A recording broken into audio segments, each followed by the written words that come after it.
Wow, Luca. That was hard to watch. Welcome back to Director's Choice.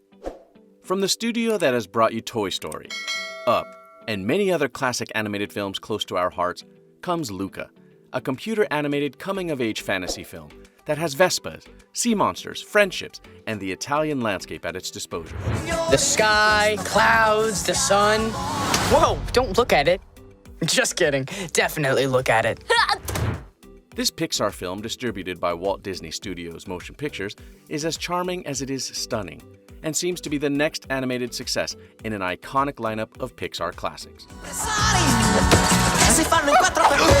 Someone got lucky today, So without further ado, here's everything you need to know about Pixar's Luca. My name is Giulia Marcavaldo. We underdogs have to look out for each other. What's under the dogs? First, let's jump right into the plot of the film. Luca Puguro is a young sea monster. The director described choosing a sea monster protagonist as a metaphor for feeling different. He lives in Italy off the coast of the city of Porto Rosso. He's strictly forbidden to explore the surface, but after meeting Alberto Scorfano, another sea monster, he's convinced to disguise himself as a human and leave the ocean with Alberto by his side. They make a fragile Vespa to ride and bond in the process. But Luca's parents get wind of Luca's rule-breaking and decide to send Luca to the deep sea to live with his uncle Ugo. So Luca runs away with Alberto. They find a Vespa and begin to travel the world. But his parents don't give up so easy, coming to the surface to find him. How could my mother tell him about this town of bloodthirsty lunatics? I still can't believe he would do this. It's not like him. Just keep your guard up. They meet plenty of people on their journey and get up to a lot. To find out who and what, you'll just have to watch the movie yourself. Luca has an incredible voice cast to back its endearing plot. Jacob Tremblay plays the titular character Luca Puguro, a 13-year-old sea monster stuck herding goatfish with his parents when he really wants to know the world above the sea. Puguro actually means hermit crab in Italian, which fits how Luca is at first, secluded in the ocean, only herding goatfish every day. Wait! Oh, good morning, Mr. Branzino. And also, I'm sorry. Playing Alberto Scorfano is Jake Dylan Grazer.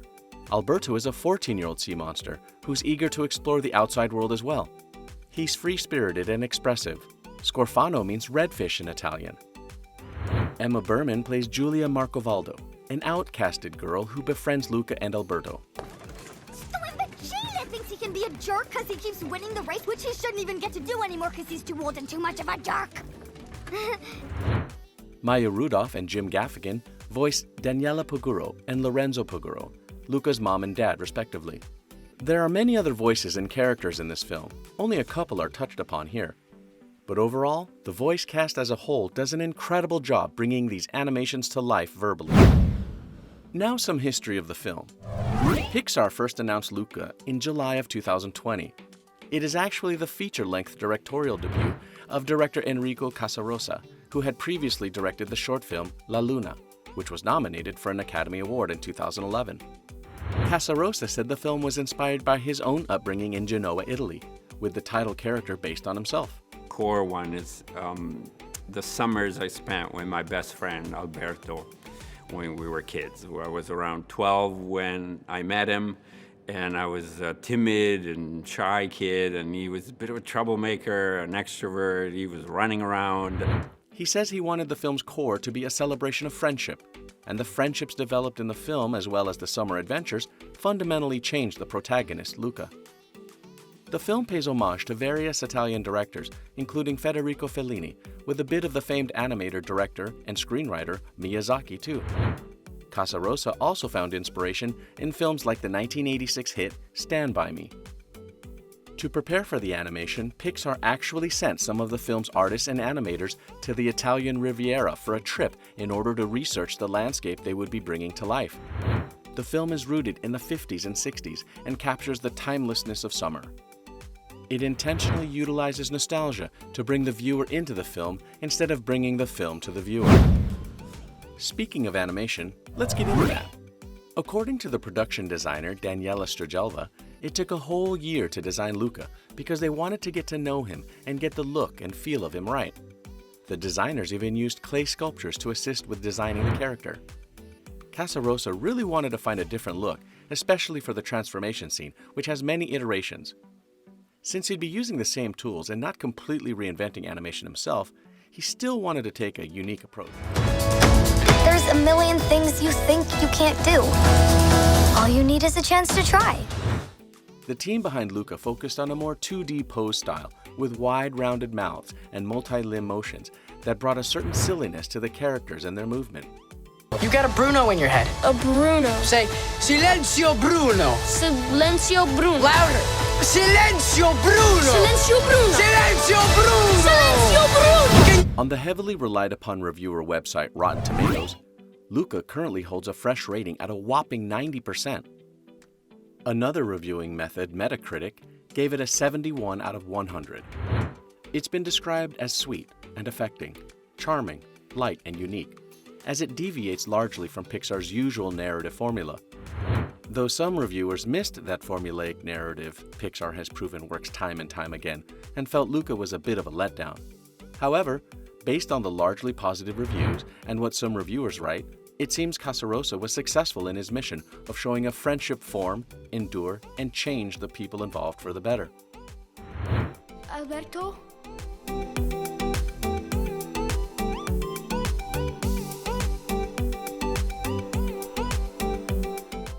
What are you doing here?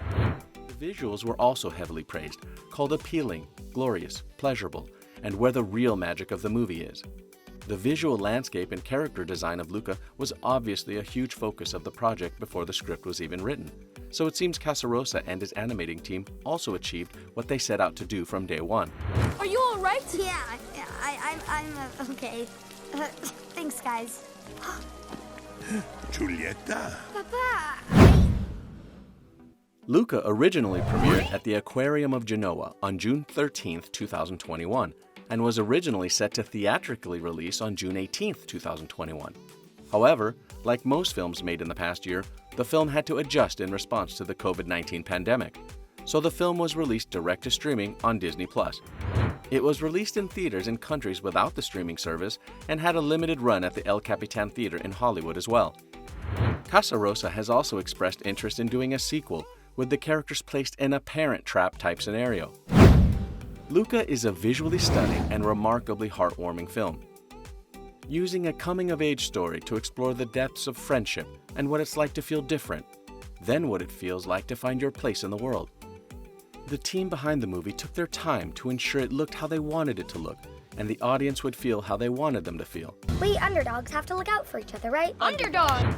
They went on trips and did research and brainstormed so many ways to make this film deviate from the Pixar template, while still maintaining what makes a Pixar film great. It's unique, but familiar, and very nostalgic. But there's just one thing.